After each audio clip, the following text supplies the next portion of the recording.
வாசலது திறக்கவில்லை, தெருக்கோடி பூஜை அது நடக்கவில்லை.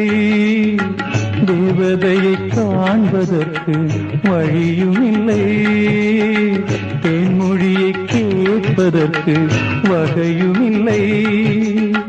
காதலில் வாழ்ந்த கன்னி மனம் காவலில் வாடையில் கன்னி விடும். கூண்டுக்குள்ளே அலை மோதும் காதல் கிளி அவள் பாவம், கூண்டுக்குள்ளே அலை மோதும் காதல் கிளி அவள் பாவம், காதல் கிளி அவள் பாவம். காத்தே பூங்காத்தே என் கண்மணி அவளை கண்டால் நீயும் காதோரம் போய் சொல்லு.